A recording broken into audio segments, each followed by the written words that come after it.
Hey, it's Ed. Before we start, I've got two quick announcements I want to make. First, and most importantly, I want to thank some brand new Patreon supporters: Chloe Nostrant, Courtney Bennett, Chris Hall, Prairie Fire, and Troy Ellenberg. These 5 folks signed up to support the podcast through Patreon, which is a monthly option. But if you want to learn about all the different options, you go to mountainprairie.com/support. The second thing I want to tell you about is an organization that I've been very impressed with over the last few years, and you probably already know about them because I talk about them so much. And I also want to share a special offer that they are giving to Mountain Prairie listeners, and that organization is the Free Flow Institute. The Free Flow Institute is a Montana-based organization that builds opportunities for creativity, space, and access to wild places for writers, artists, and leaders of all backgrounds.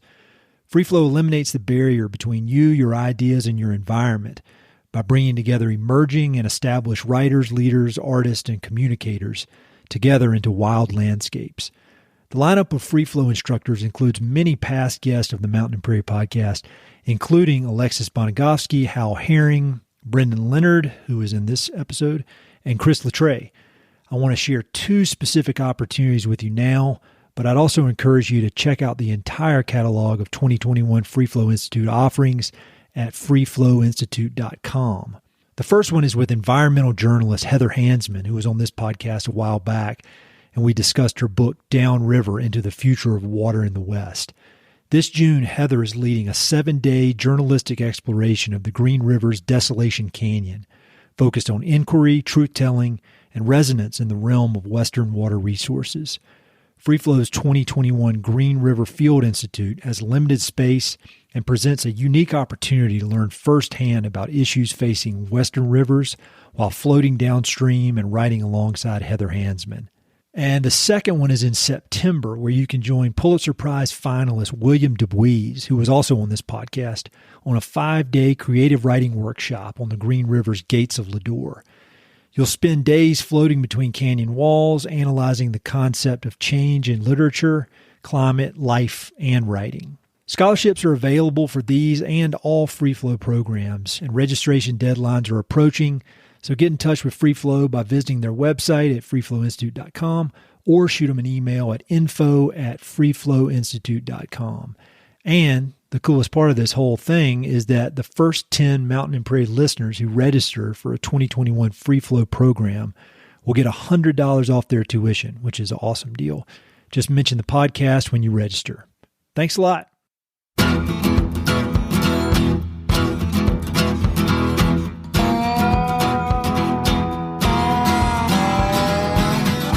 Hey, this is Ed Robertson, and this is the Mountain and Prairie podcast, where I introduce you to some of the innovative individuals who are shaping the future of the American West. I meet most of these people through my work in land conservation or through my hobbies and interests that revolve around spending time up high in the mountains. My guests include ranchers, writers, entrepreneurs, conservationists, athletes, artists, adventurers, pretty much anyone who's doing important work, has an interesting story, and loves the American West. My guest today is Brendan Leonard. Brendan is a prolific writer and artist who's best known as the creator of semirad.com. He's also the author of a brand new book titled I Hate Running and You Can Too: How to Get Started, Keep Going, and Make Sense of an Irrational Passion. The book offers motivation and witty insights into the sometimes crazy pastime of running. And Brendan knows a thing or two about running irrational distances. He's completed multiple 100-mile ultramarathons, ran 52 marathons in 52 weeks, directed the film How to Run 100 Miles, and co-hosts the Off the Couch podcast, which features interviews with runners of all stripes. Through his books, filmmaking, and writing on semirad.com, Brendan offers a unique perspective into the world of outdoor recreation and adventure.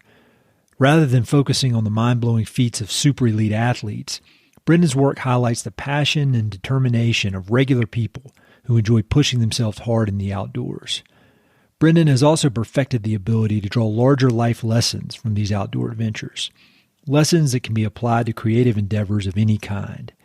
You don't have to be a runner or a mountain athlete to glean actionable wisdom from Brendan's work, and I personally credit Brendan's influence with helping me to grow and evolve Mountain and Prairie. Brendan and I connected a few days before the release of his new book and had a fun and wide-ranging conversation about everything from running to reading, from Ted Lasso to Matthew McConaughey.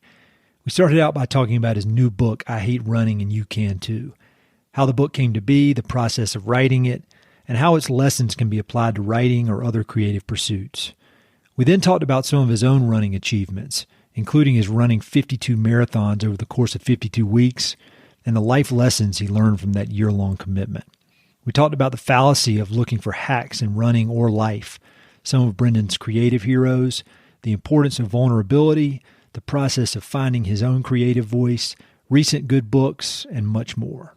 If you're the type of person who likes to push yourself creatively or physically, this episode is full of wisdom and insights that you can put to use immediately.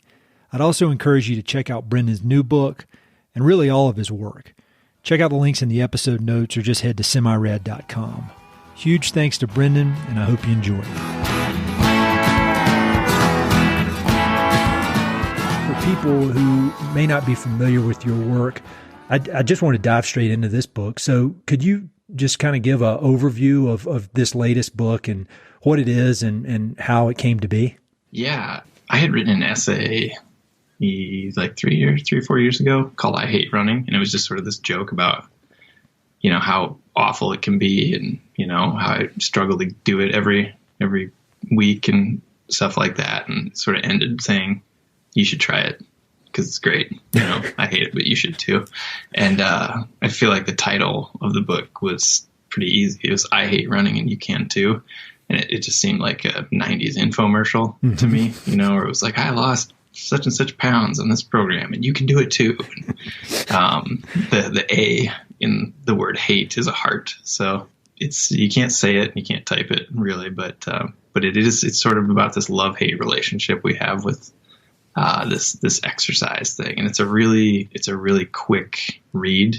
I sort of modeled it after Austin Kleon's books on creativity, which are these like Steal Like an Artist is the most famous one, I think, where it's like 10 concepts real quick. Like maybe I think those books are about 10,000 words total. So there's, New Yorker articles that are longer than that. So mine is about 12,000 and has 65 different illustrations and charts, just covering everything from, it's not really the nuts and bolts of like what shoes to wear and how to train and what to eat and how to stretch and things like that, because I'm not an expert, but I'm an expert at figuring out how to get it done and what it can do for you. So it covers things like procrastination, the benefits you get from running that you don't think about, why you can do it, even though it doesn't make any sense to run more than, say, a couple hundred feet to catch a bus nowadays in our evolution, why it's rewarding, why it sucks, why saying you love something is way different than saying I like something, Yep. So it's kind of fun.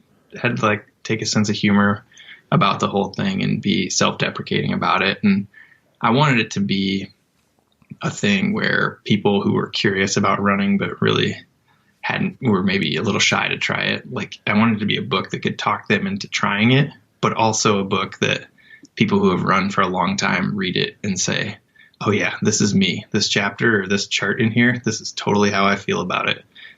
And give people a way of speaking about it or to communicate it to people who don't understand them, because if you're a runner, you're probably the weird person in your family or your office or whatever, because nobody else does it. And I wanted to give people sort of these brief snippets of language or graphics to be able to say, yeah, that's it. That's exactly why I do it. It's weird, but that's why I do it. So. No, I love it. And I mean, I wouldn't really consider myself a expert runner by any means, but I enjoy it and I've put in my time. But I always think about, like when I was reading this book, I was thinking, man, I wish this thing had existed, when I was in my mid-20s and I was just kind of figuring out this running. And I clearly remember the first time I ever ran 6 miles and it's because I got lost.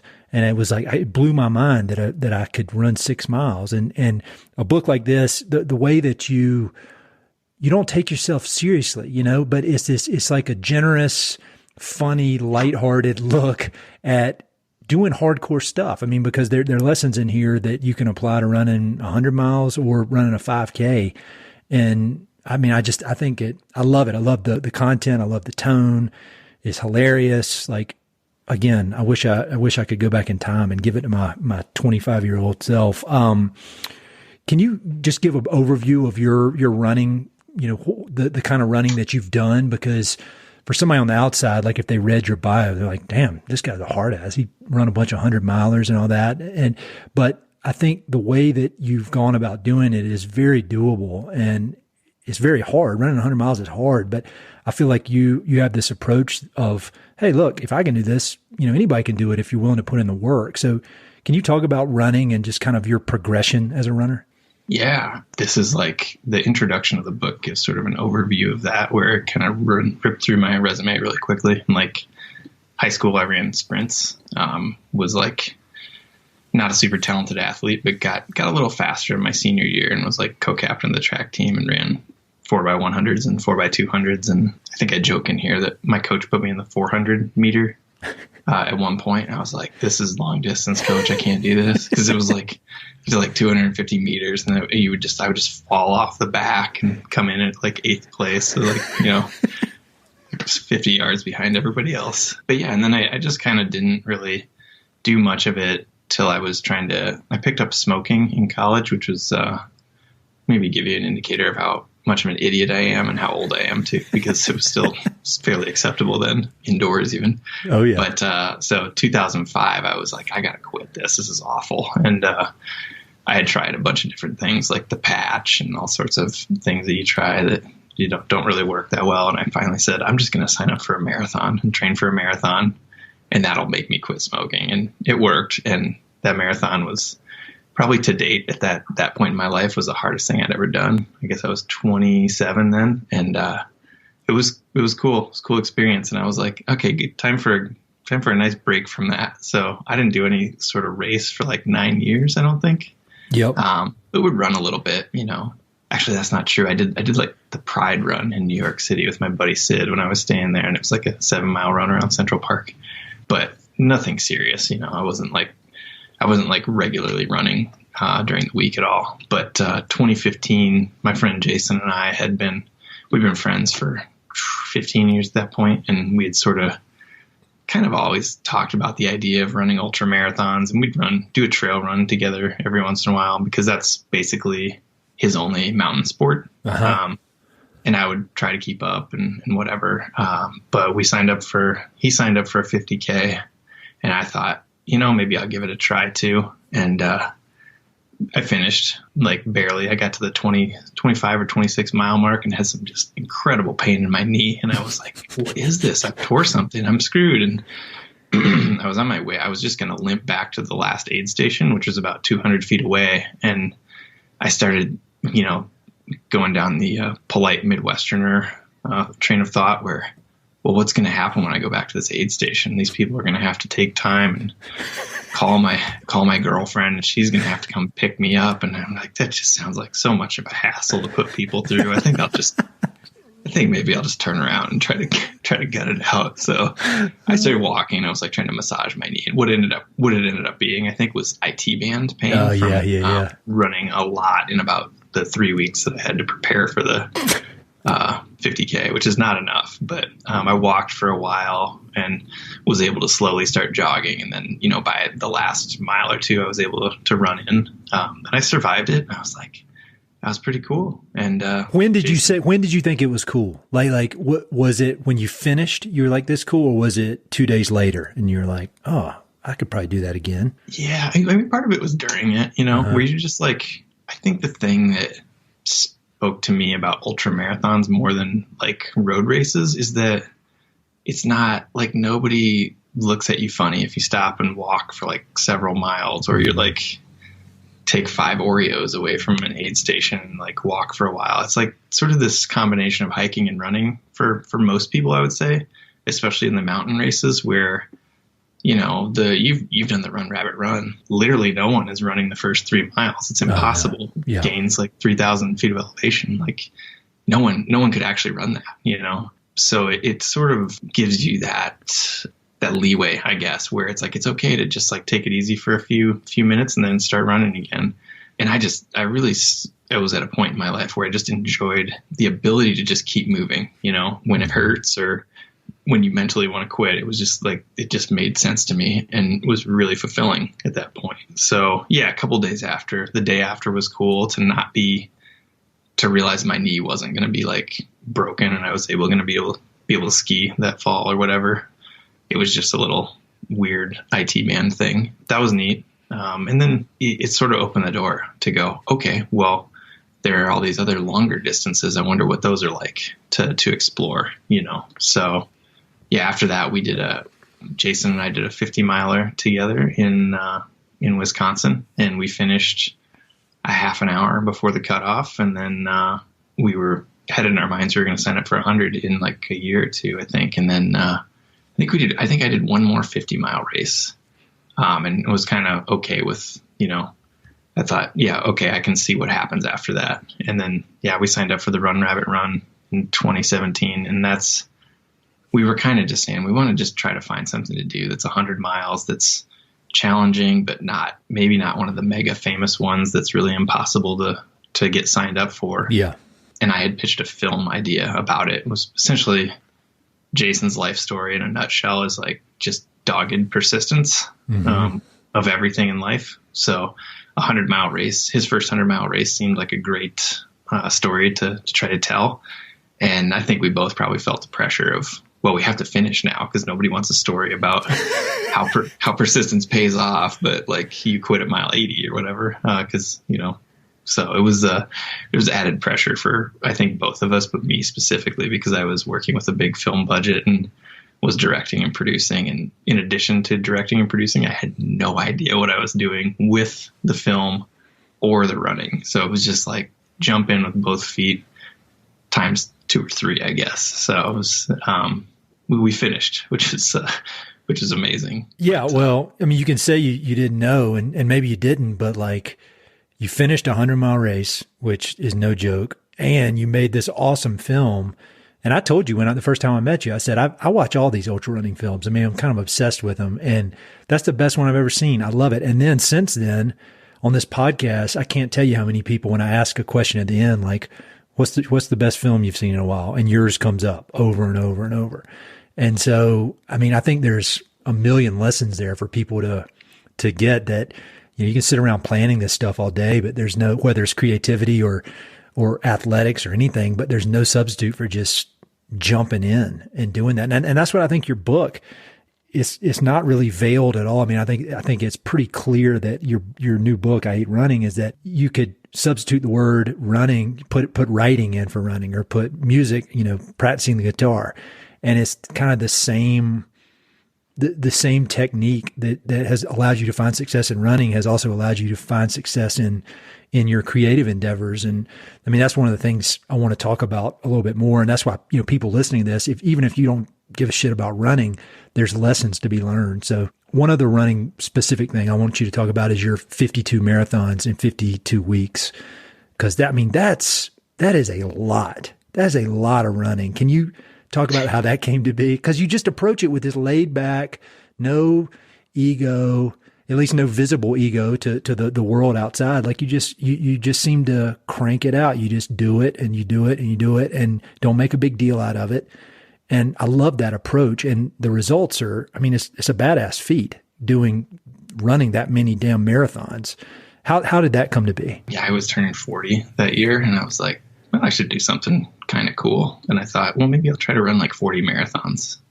How it came to be is I had spent the previous year almost sort of taking a break from anything running. I was running the whole time, but not like doing big races or big events. And I was in New York City with my friend Forrest we were working on a book project, and we were done. And I had said, we should try to run around New York City and get a slice of pizza in every borough while we run and make it into a marathon. And he's like, yeah, that's a great idea. And so we got a late start. We actually had a lunch meeting, and by the time we got started, it was like 2:30, 3 o'clock.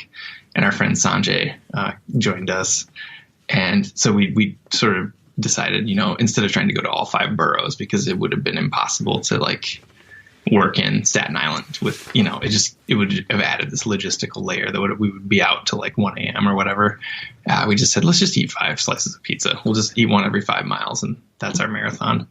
So we did. It was absolutely awful. We had another friend join us, and let's see, probably about 10 miles in, maybe Carl joined us right before slice number 2. Uh-huh. Yeah. And, by the 4th one, we're all just like, this is just an awful idea. And you're not like sprinting, you're not running as fast as possible. You're stopping, going into a pizza restaurant, sitting down, eating a slice of pizza, moving on.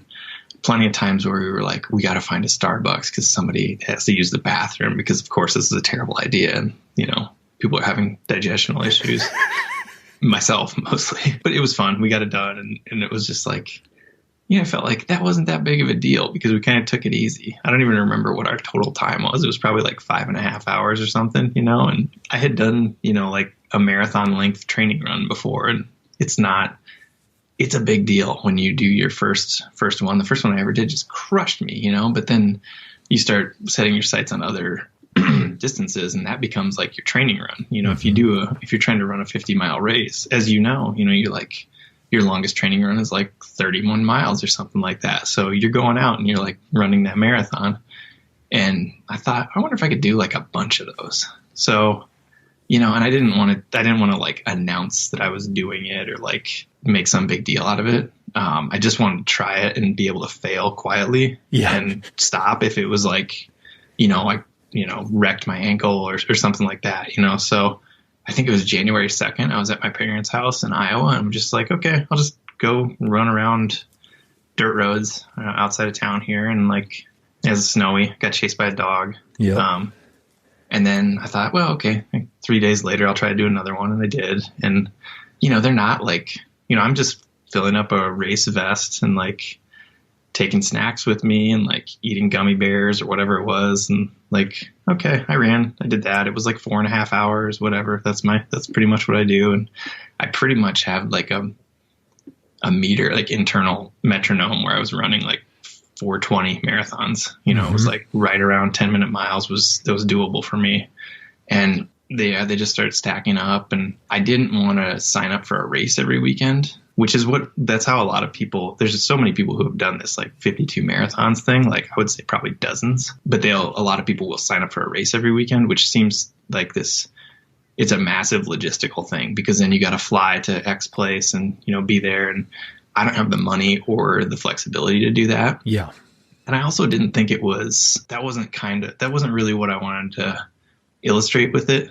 It was like, that's sort of a really big thing. And like, you could do that if you were raising money for somebody. I think that's what people have done, but I just kind of wanted to be like, you can run a marathon out your front door, which is what I ended up doing a lot of times. I'd take the dog for like 4 miles or 3 miles and then drop him off at the house and, maybe use the bathroom one more time and then finish the other 23 miles or whatever. And many of them were not fun. They were just grinding it out, laps around City Park in Denver, or whatever. But I ran the Colfax Marathon in Denver, ran the Missoula Marathon in Montana, got into the New York City Marathon that year.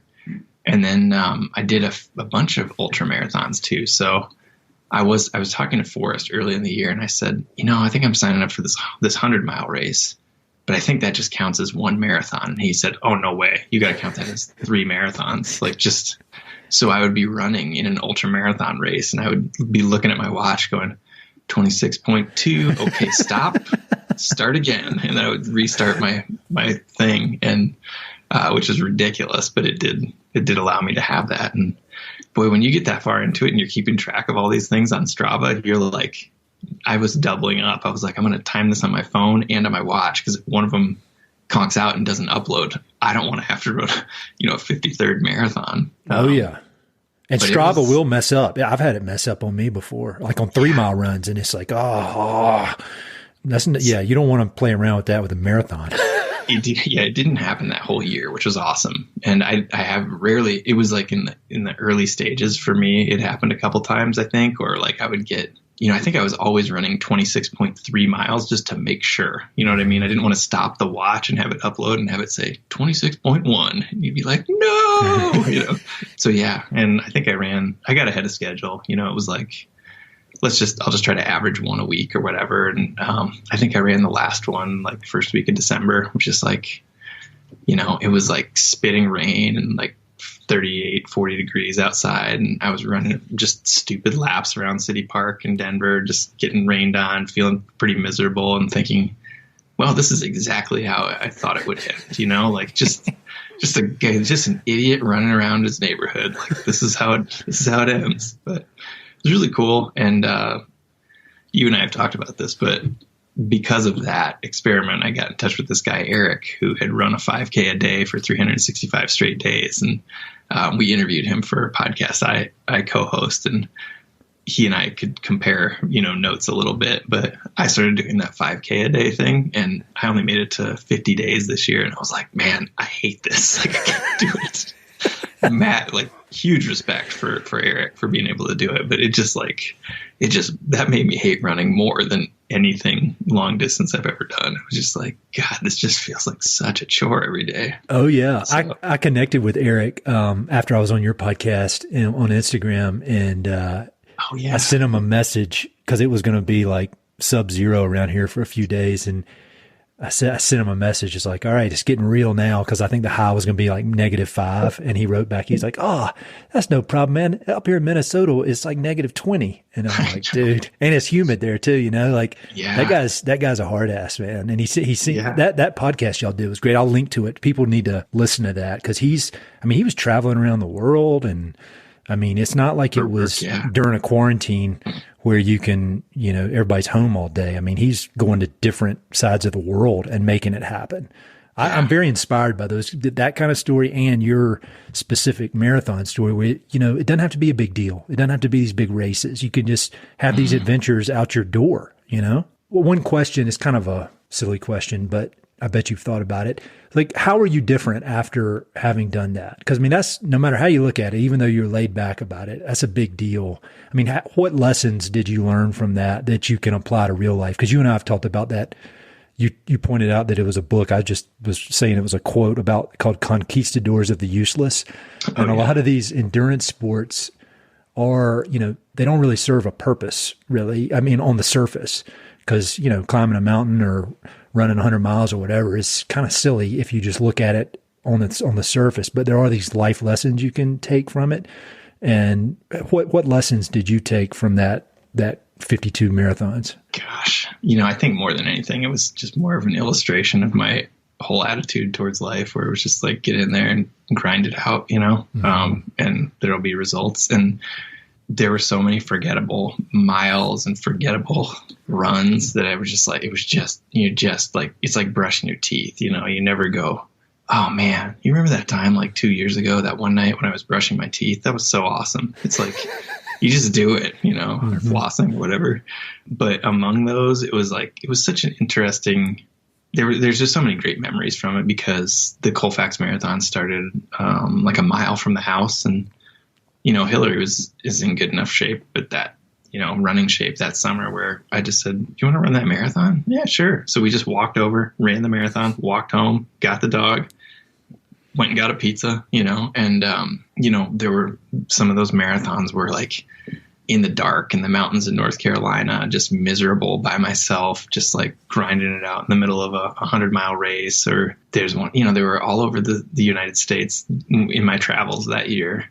And one of the coolest things was, I did so many of them just by myself, and nobody knew what I was doing. Nobody cared. But one of the last 10, I think New York City was like 47 or something like that. So I got to run with my friend Sid, who's done, I think that was his 11th New York City marathon. Oh, wow. That he's done. He grew up there and has been doing them for so long. But you go from these lonely, stupid marathons that you're running in the heat at your house, or, just out your front door, to like running a race with 53,000 people. And that New York Marathon is such a big deal for so many people, because they're running for in memory of somebody who died of cancer, or to raise money for a charity, or they're pushing someone who has sort of handicap that they can't run, but they're doing it together. And it's just this swath of humanity and all these different approaches to running. And a lot of people are taking it really seriously, or like it's the biggest thing in their year. And I was, I kind of walk up to the starting line like, well, it's just another marathon. And to me, because I'm like doing a bunch of them this year, but it was so cool, to like see all the different interpretations of it after I'd just been like, stamping them in a notebook all year, just like another one, boom, another one, and it was like one of the most fun running experiences I've ever had. So it became like this sort of tourism thing that was cool. Mm-hmm. But yeah, I don't know. I think somebody asked me about recovery, like what I do for recovery, and I don't really have an answer because I'm not very good at it. Like I should stretch, but I don't stretch. But I know that's gonna bite us. Oh yeah, big time. It already kind of is, but I just can't do it. Yeah, I know. I'm trying to get better at it. But that year, I would do things like I would think, so like there are people who had done 52 marathons in a year. There are multiple people who have done 365 in a year.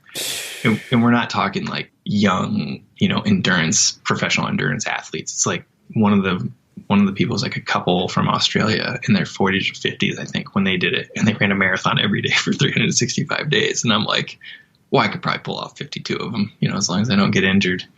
But the thing I did that I thought would help, and I have no proof that this worked or didn't work, but I told myself I was not going to let my body be convinced that a marathon was a big deal. So I'd run one of these and I would come home, and depending on what I was doing that day, I would still stand up at my stand-up desk, and like the next day, if I had to do some landscaping, I would make myself do it and not act like it was a big deal, not just like lay on the couch for the next 48 hours or whatever.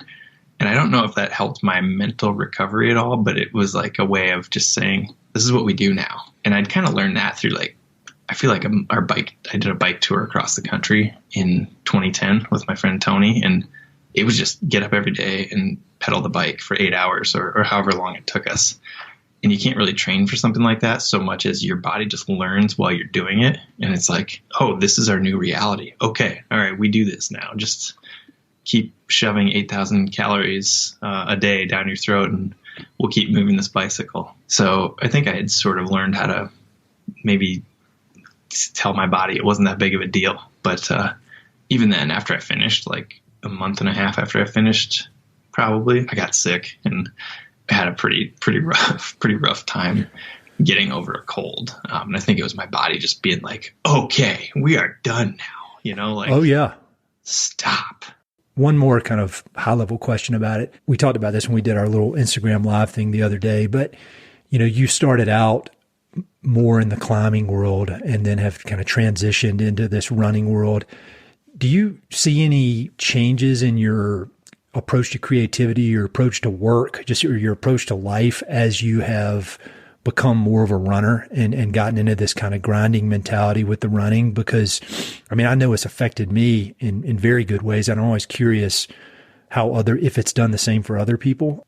How is that becoming a runner and a committed runner affected the other parts of your life?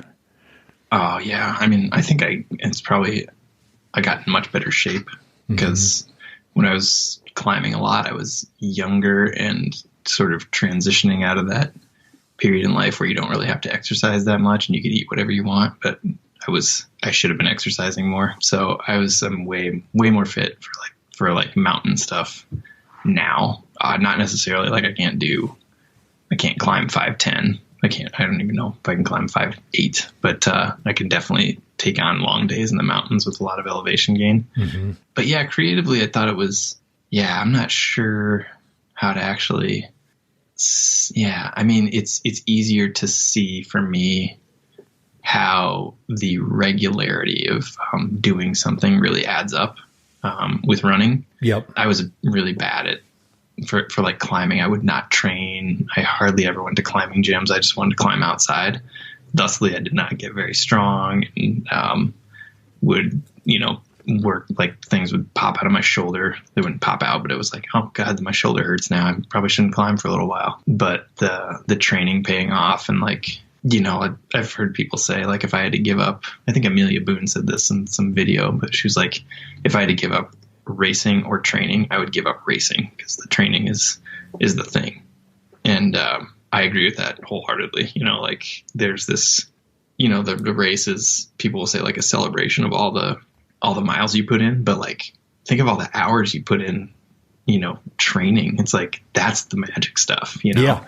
That's the fun. You have all these memories of hours and hours and hours, you know, of doing it, even though of the vast majority of them pass by and are like super, super mundane. But, you know, Hillary's like working on a book right now, and I'm telling her, like, you know, this is the magic part. You know, I know it's like stressful and you're like racking your brain to try to make it the best thing possible, but like the selling of a book is not nearly as fun. It's fun to see people pick it up and interact with it, but like when you're making it and you have all this, it's like this, you know, anything can happen, you know, like you have all these dreams for it and things like that, and what you're going to make it and how it might change people's lives and stuff. And then putting it out there is just like, God, it's over. I did that thing. That was so cool. Like, I think about certain songs that have been made, and like, if you think about what it was like to be in the studio when like somebody was making this hit and they were all looking at each other like, oh my God, this is amazing. You know, like when the magic was actually happening, like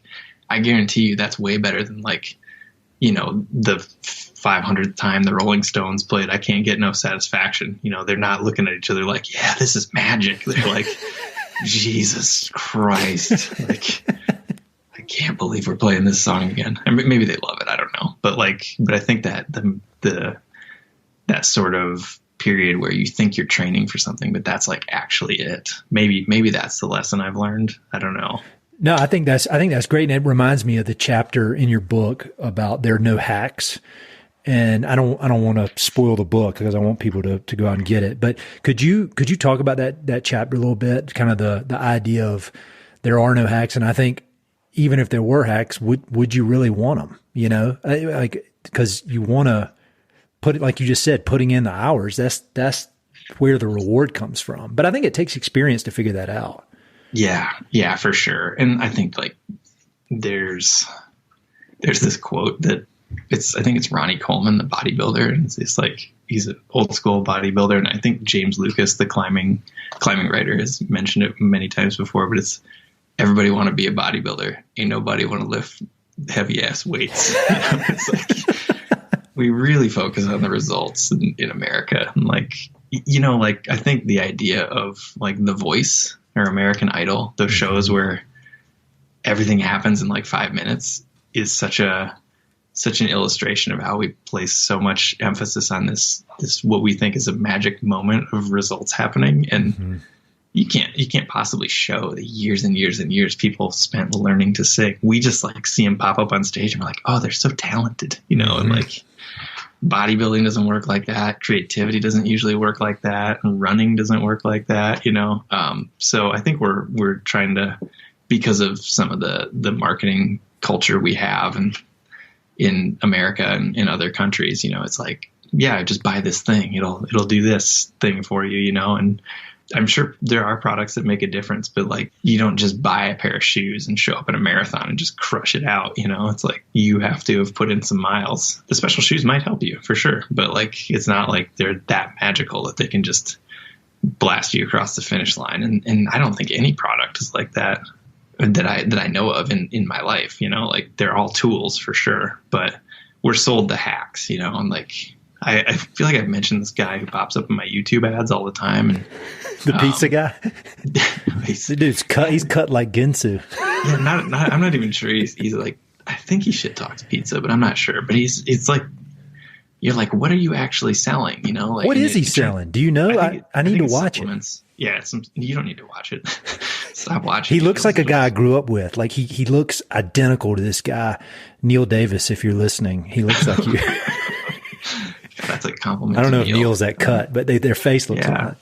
Yeah, but it's like, oh man, you know, that guy may have some great genetics and he probably spends a ton of time in the gym, but it's not like I'm going to order those supplements and then, you know, binge watch all the seasons of Game of Thrones and I'm going to sit there and get ripped. It's like, you still have to like, be active and do all these other things correctly. But it's a product, and it's like, that's how you sell products. And you give people this hack. It's like this one weird trick that'll change your life. And like, literally, I don't think anything works like that ever, maybe there's something I'm missing, but that's sort of the point of that. It's like, there are no hacks is the title of the chapter. And it's like, the point is actually doing the thing. Like, that is so rewarding in itself. Not like, I know the narrative that we concentrate on in sports is like the finish line and the victory and the ninth inning and like the game 7 in the fourth quarter and stuff like that. But like, you don't just get to like the Super Bowl. Like, you don't just pop in there and be like, all right, we just need to have one good half of football this whole year. Yeah. And we're going to win this. It's like you play that whole season or whatever. And it sort of focuses on that. And I guarantee you that when people look back on, these championship seasons they've had in sports, I'm sure they think a little bit about the last second where they throw the ball up in the air and the crowd goes apeshit. But like, I think they probably have many, many more memories of all the, the other 82 games they played in an NBA season or whatever it is, and all the other time they put into it, because it's like this release of joy after, we've been working so hard for this for so long, It's not a fluke or a hack, I guess. I think, and I don't know, but I feel like I understand that a lot better than I did, say, when I was in my early 20s, where the goal is, you have this goal and you just want to finish it. But I fully believe that and, embrace that idea. And I think the older I get and the more I understand the point of process in everything. I mean, everything from raising kids to, running to work, whatever. It's a real powerful concept, I think. And I think it's swimming upstream to understand it. I've gotten a lot of benefit from like Tim Ferriss, but I remember there's some story in one of his books where he won some kind of judo championship by figuring out how to, quote, hack the rules and like push people out of bounds or do something. And so he won the gold medal. But I'm like, well, so what? Did you really? You missed the point here. And I would wonder now that he's, mid 40s, how he looks back at that. I don't know. I think that's a really good shift that makes experiences more rich. Who do you admire as either athletes or artists or creators? Who do you obviously I guess the end result is important, but who do you admire admire their process? Oh boy, that's a good question. Like you keep mentioning your buddy Forrest, and I've never met him, but you speak so highly of him all the time. What makes him such a great collaborator? That we are complete opposites for really? One thing. Yeah. He's like, I am a disaster at like aesthetics, and he's a great athlete, a natural athlete. I've seen him do things with like that I would think would take years of practice for me to obtain the sort of mastery that would be necessary to, like, I don't know, row a raft through like lava falls or, lead of like a 5'11" pitch or whatever. He picks things up so quickly. But I am like details and sitting down and doing the homework. And he's like, doesn't use like filters on his cameras or even lens caps or like clean lenses a lot of times. And you're like, oh my God, what is this guy doing? And I've seen other like career photographers be like, oh my God, you got to protect your lenses. And he's like, nah, it's part of my thing. The results are like, you're like, oh, wow, that's amazing. I can't believe you did that with like shit all over the lens and, whatever. But yeah, we have two completely opposite approaches to life, other than like there's a deep caring about the other person. Yeah. Like he's a great friend, but we approach things completely differently. And I think that helps. And we just do different things. Like I do words mostly and he does images, and mostly he's capable of writing as well. But yeah, I don't know if I understand his process enough to admire it. I'm just like, well, that's just black magic, buddy. That's how you do it. It works. Yeah. That said, I think hanging out with him a lot has taught me, and it taught me enough about cameras where I was able to pick up like 4 or 5 tips that he gave me that allowed me to be able to shoot a little bit of video to make like usable film for like our How to Run 100 Miles film. That was a large part of just like hanging out with Forrest and realizing how to run a Canon 5D. And y'all have a new book out, right? That you just collaborated on? Yeah, it was postponed from last year. It's called The Camping Life, and it's this coffee table book that we spent almost all of 2018 running around the country with our friends, trying to document all these different types of ways of sleeping under the stars, from big wall climbing to snow camping to kayak touring to just everything. So it was a super fun year. And it was supposed to come out in 2020, but it was postponed because of the pandemic. But yeah, he's interesting. I don't know if I learn much about the process of creativity from him, because it still doesn't.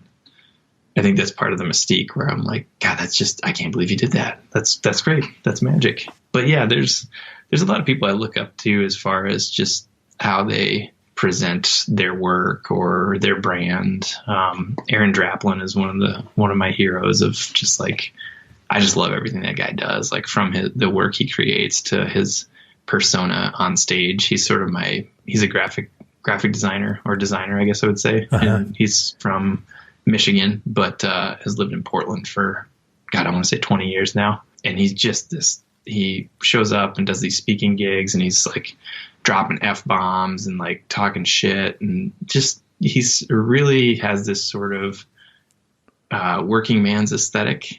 One of those things where he's kind of trying to tell you, like, you almost think you could do it when he's done talking, and then you get into it and you're like, whoa, no, he actually is like, I can't, I love this would take like years to learn this. Yeah. But he's so fun to listen to. He's just like this bear of a guy who just like will talk some shit. And I have told him, I've emailed him before and said, just so you know, I'm sure a lot of people email you fan letters, but before every time I go and speak anywhere, when I get a speaking gig, I watch like 4 or 5 minutes of Draplin talking, because it brings me down. I'm like, he can do it. I can do it. It's not this like super polished TED Talk thing where you have the Britney Spears headset and you're like, what if I told you that the pauses and the stalking the stage, he's just standing behind the podium, just blasting out like some, songs and showing people stuff and talking shit. And it's really cool. And it's super engaging, and he makes a living doing that. And it's really cool stories. And he's an easy person to root for, when he says on Instagram, like, oh my God, I got to design a, U.S. Postal Service stamp. It's like, you're excited because he seems like such a good dude. So I have a couple of his posters and his book, and I look to him, and I don't think I can do anything super similar to him, but he's one person I follow. And then Adam Kurtz is another sort of designer, artist, writer I follow, mm-hmm. who is his stuff is more like, it's kind of like self-helpish. I don't know how to describe it. It's inspiring, but like down to earth stuff that's hand drawn. And he has a pretty big following, like 300 some thousand people. Oh, wow. And he does a planner every year, and it's got all these fun messages and stickers and stuff in it. And when you order stuff from him, he sends out like these pencils that say things are what you make of them on there. And his first product that really like made any money for him was these balloons he had made, because I think the story is he was breaking up with a guy, uh-huh. and he was always the one who got broken up with, but he was just like, I feel terrible about this. And he made these balloons for this guy that said, sorry, I'm such an asshole. And now, like when you go to the Strand, the bookstore in New York City, they sell these balloons that Adam makes that say, sorry, I'm such an asshole. And he literally is just like this guy who put together these messages and was like, oh yeah, I just literally Googled custom balloons. And the first person that popped up, I started using, and I think he still uses the same one to this day. But he sells jars that just say feelings on them. And there's all sorts of fun stuff, but he's another person I kind of look to and go, this is really interesting stuff. Like it's one thing to put a logo on a t-shirt and have people want to buy it, but it's another thing to create something that people want to, like, what do they want to say to the world through a t-shirt, and to think about that and try to make a t-shirt that people want to wear is something interesting to me for sure. Well, no, and when you describe both of those guys, first of all, every time I talk to you, I get all these recommendations that I've never heard of and that are super interesting. Like the other day when we were talking, you sent me the guy who writes a funny movie reviews, and I'm like, I never heard of this guy, and it's awesome. And so I first of all, I appreciate you pointing me in the direction of these people, but then with both of those people, it seems like they, through one way or another, they have found their voice, like they are themselves. That guy, he's not some TED Talk robot. He's himself. And, the other guy is making these funny things that are only he can make. And I feel like that's what you do. And like with your t-shirts, I mean, they're a perfect example of that is you. And it reminds me of that blog post you put up maybe a month or two ago now called Thanks for 10 Years, Finding a Voice. And man, I love that. I bet I read it 6 times, and I sent it to my parents even, because I was like, this is just so cool. I don't even know how to really ask a question about this, but I mean, can you talk about that process of finding your voice? Cause I mean, you've got this popular spot on your website where you sell these t-shirts that are uniquely yours, like Practice Maximum Enthusiasm. I actually put on the Practice Maximum Enthusiasm shirt this morning. I was like, oh man, I can't be wearing, that's like wearing a concert wearing a t-shirt to the concert of the band you're going to see. But I just love all that stuff, and it's uniquely you. So I don't know if the question is like, how did you develop the confidence to do that? Or was there ever not confidence to do that? Or when you put those t-shirts out, are you like, oh man, is anybody going to buy this? I think it's funny, but does anybody else? I mean, I don't know. Talk about finding your voice. Yeah, boy. I think, when I wanted to be a writer, when I was like 22, 23, I thought in my head, this is how it works. You sit down, you write like a book manuscript, and then you send it to as many people who work in New York as possible. One of them picks it up. And then in like 6 months, you sell a shit ton of books and you're famous, and then you're a writer. And it's funny. That's not how it works, I guess. And I think a lot of people have different metrics for what they would consider successful for like being a writer. If you want to write for the New Yorker, or if you want to write for Outside Magazine or whatever, like that's your bar for success. I guess fortunately, or maybe unfortunately, probably fortunately, I would say, is like that story you're talking about, finding a voice, is really about like trying. And with the way things work with sort of self-publishing, or whether that's writing a blog or writing tweets or like posting your photos or drawings to Instagram, or however you're getting your work out there. I think a lot of us, and especially myself, like when you fail early on, you fail small, like you don't have a big audience. Mm-hmm. So you can slowly kind of learn to do your thing in a way that resonates with people, or find those topics that you like to talk about or whatever. So when I would do things and they don't go anywhere, it's not like it's launched. People say things like, I'm launching something. And I'm like, I've never launched anything. It's always been like a slow roll. Like you spend years in first gear and then you shift to second gear. And like, it is not at all like a rocket taking off of a launch pad, Yeah.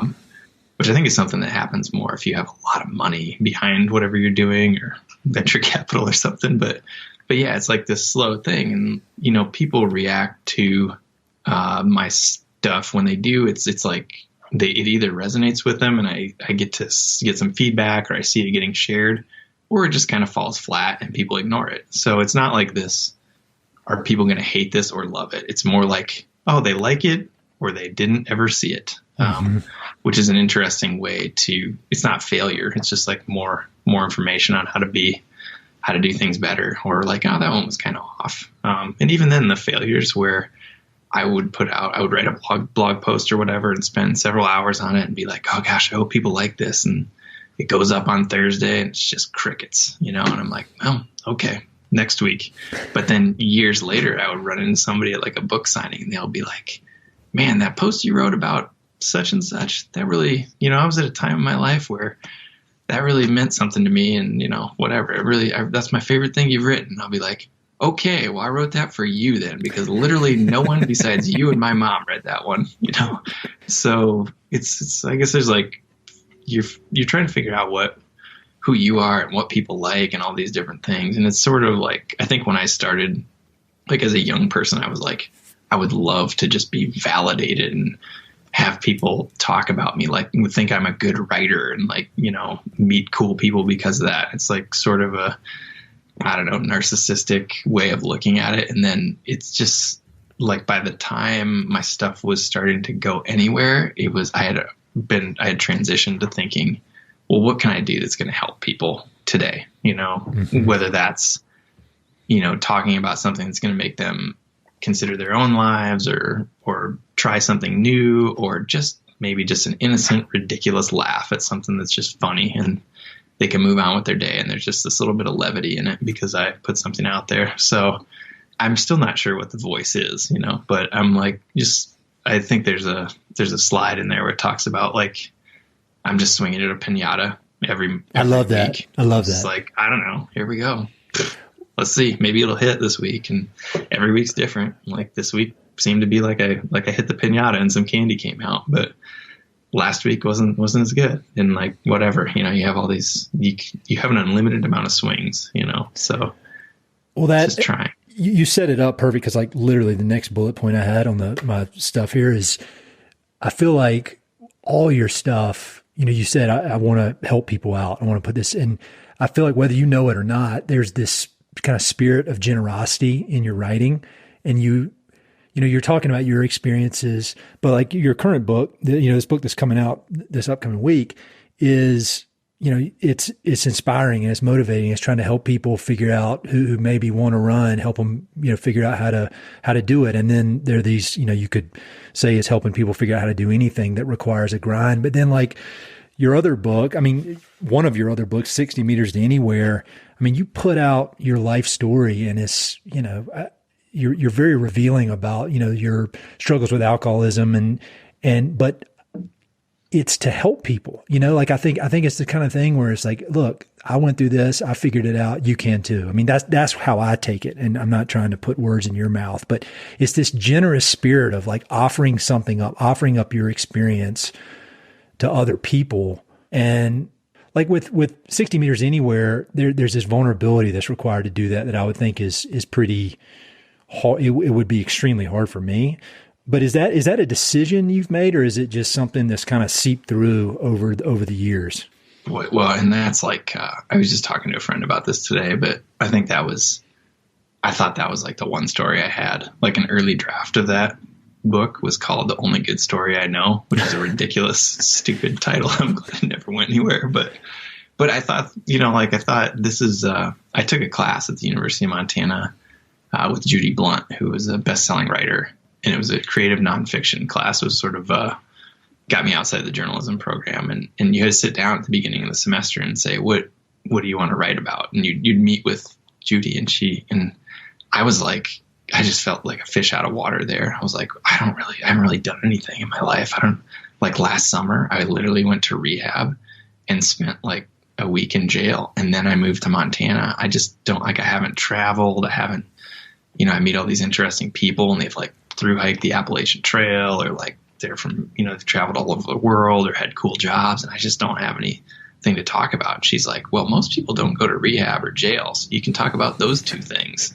So the first assignment I had for that class was this essay about this tattoo I had gotten. And I was thinking about showing it to my grandma because it's about being Irish. And it was a 1-page assignment, and a version of that made it into that book, you know, eventually years later, like 12 years later. But that was the first thing where it was like, okay, I might have something to talk about that could help people. And as I read more and more addiction books, memoirs, they all seemed like they were like stories of how bad of a person somebody was while they were using whatever substance it was, or the transformative experience they had in rehab. And it was never like, here's what happens after you get out of that. And it just kind of sucks for a while because you're like weird because you don't drink or whatever.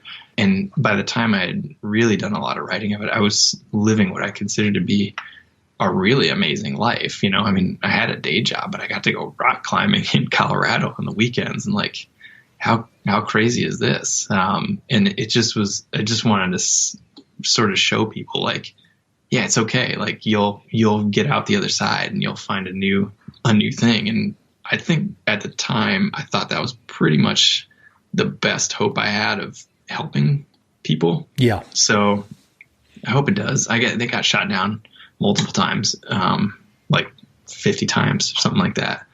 And one of the publishers who shot it down or rejected it was like, I think you have two different books here. One's about rock climbing and one's about addiction. And I was like, no, I do not. Like, and they didn't publish it, and that's fine. It's great. It became a good book because of who published it and the editors I worked with. But yeah, I don't know. It's like, I watch people on Instagram who are really good at writing these like really earnest and revealing vulnerable captions on photos. And like, this is like a form of storytelling that I observe. Mm-hmm. And I am so glad I was able to do my thing before that became a choice for me, because I'm glad that if somebody hates my stupid story about rock climbing and addiction, that they have to go to like Amazon and shit talk it, yeah. Or write me an email. They can't, it's not coming out in these micro doses, and people aren't arguing in my Instagram comments about how I should have lived my life differently, or how which happens to people, and it's awful, so I'm glad that was out. And like, nowadays, most of my stuff is less personal, and it's more about trying to find this universal thing that we're universal experiences or feelings we have. And it's less about me personally, and people can just disagree with the art instead of the person. And, mm-hmm. Which I think is, when it's a memoir or whatever, it's just doubly painful, because you're like, maybe I shouldn't have written that. Maybe I shouldn't have done that in life too. Like, geez, this person's pretty harsh, which totally happens to people. And it's not a cool thing, because that instantaneous feedback that they can just drive by your Instagram posts and take a shit on it in a performative manner, something they would never say to your face or in an email, but they'll just like drop it in the comments. And so I'm glad it's able to help people. And in a way, the handful of people who write me an email every once in a while and say, hey, I read this and it got me through a tough time or whatever. But yeah, like that's about the limit of my vulnerability that I would like to have out there, for sure. I think that's anybody's limit. I mean, it's a very vulnerable thing, but there's so many lessons in there. I mean, I loved it. I hadn't read it until before, you and I got introduced, and I read it like, the week or two before we met, and I couldn't believe how, I mean, I loved it. I cranked through it in like 2 days, and I just can't imagine how many other people it is touched. But all your work does, I mean, that's serious, and is deep, and it's vulnerable. But some of your stuff is really funny and lighthearted, but it's got equal power, I think. So I just really admire everything you do. I mean, as you know, I got a few quick questions. Can I run through those at the end? Yeah. That I always like to ask. Thank you for saying that, by the way. Yeah. No, it's true, man. You know that. Books. What are some good books you've read recently? I'm reading All Right, the oral history of Dazed and Confused right now. McConaughey, my hero. I mean, the book itself is an incredible journalistic work. It's not like she just interviewed the actors. It's like, it goes deep, like McConaughey's roommates and, like Richard Linklater's sister. And like, it's a fascinating book.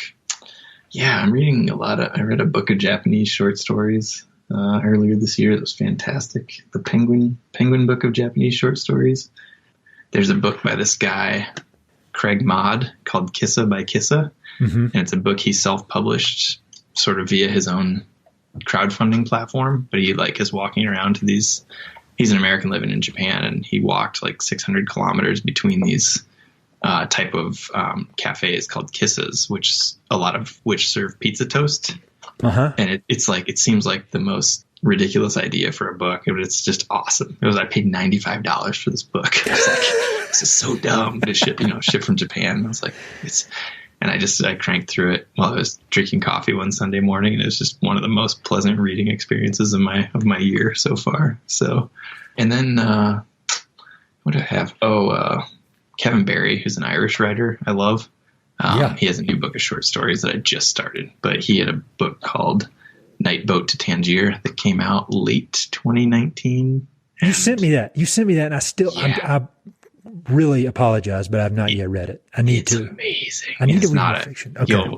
It's a quick read. He talks about that book, about how it was his experiment of writing something and then pulling the scaffolding away to see how little he could actually write and get the story across. And yeah, I love that book, man. You got good recommendations, man. They're completely outside of my normal stuff, which is what I need. I get in a little bubble. You don't do a lot of fiction, though, do you? No, but I'm trying to. Yeah. The pandemic has made me do more. For some reason, I think my brain got scrambled up a little bit because I'm reading more. Oh, there's a baseball book. I'm sorry. Yeah, there's a new baseball book coming out that I actually got to write a blurb for, called The Only Way is the Steady Way by Andrew Forbes. Oh, cool. I read the guy's first book and wrote him this gushing fan email.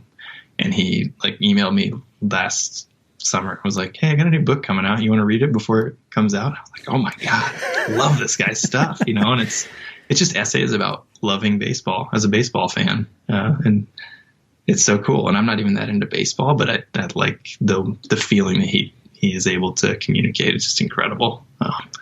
So yeah, I have a couple copies of that sitting on my desk because it's a lifelong dream. I got a blurb in there talking about how awesome he is. So yeah. Any movies, films, documentaries, Roadhouse? Ted Lasso. Oh, I love Ted Lasso. I know. It's just an antidote to 2020. I watched it twice. Somebody told me to watch that, and I started it, and I was like, the first episode, I was like, that's all right. And then every episode, it was more, by the end, I literally did not want it to end. I could not believe how great it was. It was so great. I don't even know how to explain it. People being accountable, people, telling jokes that aren't like crushing other people's feelings. It's just awesome. Yeah, I don't know. I'm going through a lot of old movies lately. I mean, my favorite movie of all time is Do the Right Thing. And then probably second behind that is Heat. And Heat is more, I'm in an emotional state to be able to watch Heat more often than Do the Right Thing. Because Do the Right Thing, you never get through it without thinking. Like you're always like, God, I'm still thinking about that movie. Like 30 years later, I'm still thinking about that movie and how they did that. That gunfight scene is unbelievable. That real loud one where the cars are going all over the place. Val Kilmer's, I mean. Oh, yeah. Yeah, they've said that, they went to like a shooting, like I think they trained with like Marines or something like that. But they actually used that clip of Val Kilmer in military training now, I guess. Oh, wow. But I'm more about, like, I love the dialogue and the obsession, the two characters who are obsessed with, with like what they do and how they come head to head. And so like the diner scene is like number one for me, for sure, where it's Pacino and De Niro. I need to watch that again. Oh man. I just bought the movie poster to hang in our room with our TV, and it's like, I just love it so much. It's such a great film. You feel about that the way I feel about Roadhouse. I've got a poster in my shed of Swayze. All right, so last kind of big question. Knowing everything you know about creativity, the people who listen to my podcast, they love the West in one way or another, whether it's through art or athletics or conservation. Any parting words of wisdom, something you'd like to impart to everybody listening? The millions and millions and millions of people who listen to this? I'm not sure what everybody needs, but I feel like people should just try things, like if you're thinking about something, if you'd like to, if the ideal version of yourself would like to do something someday, you should probably just start doing it, trying it and fail and get better at it, whatever it is. If it's running, writing, creating, like whatever, taking a vacation, traveling, learning to cook, learning to play the guitar, whatever. I feel like that's the only thing that's ever worked for me. But yeah, I don't know that I have any advice. I feel like I'm underqualified to give advice to people. Everybody I have on here says that because they're all humble. No, I think that's super advice. My advice is to buy this book because it's awesome, whether you're a runner or not. Like it's you can crank through it. You'll revisit it. And seriously, I'm not blowing smoke. Like I love it. So thanks, man. Thanks for everything you do. Thanks for everything you've helped me out with. It's really awesome knowing you. I really appreciate everything. Yeah, man. I'm so glad. Well, thank you for having me. And I'm so glad Tori introduced us however many years ago that was. So fun. So fun to keep chatting with you. Hey, it's Ed again. Thanks so much for listening to the podcast. I know your time is valuable, so it means the world that you spend it listening. If you want to support the podcast and help it to continue to spread and grow, there are a few ways you can help. Number one, pass it along to a friend or share it on social media. Word of mouth recommendations are the most powerful way for ideas to spread, so I'd love it if you could share the podcast with a few pals who might enjoy it. Number 2, you can go to Apple Podcasts and give it a 5-star review. Good reviews encourage the Apple overlords to suggest the podcast to others. So there's a link in the notes if you'd be so kind as to give it 5 stars.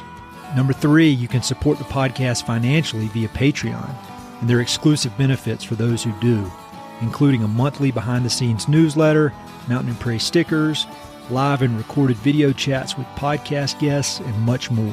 Number 4, I've also got 2 emails that I send out. The first is my weekly email called Good News from the American West, which I send out every Wednesday. It's only positive news, something we can all use a little more of these days. And my other email is my bi-monthly book recommendations email. One email every other month with 5, 6, 7, or 8 books that I've recently read and highly recommend. The thousands of people on both of these lists will vouch for me. No spam or other funny business. And number 5, finally, check out my online store for Mountain Prairie stickers, shirts, and coffee mugs. I've got some really cool designs from Western artists with more on the way, so head to mountainprairie.com/shop to check it all out. I'd love to connect with you. I'm on Instagram and LinkedIn, so look me up on either of those platforms by my name or through the links on my website. All right, that's it. Thanks so much for your support.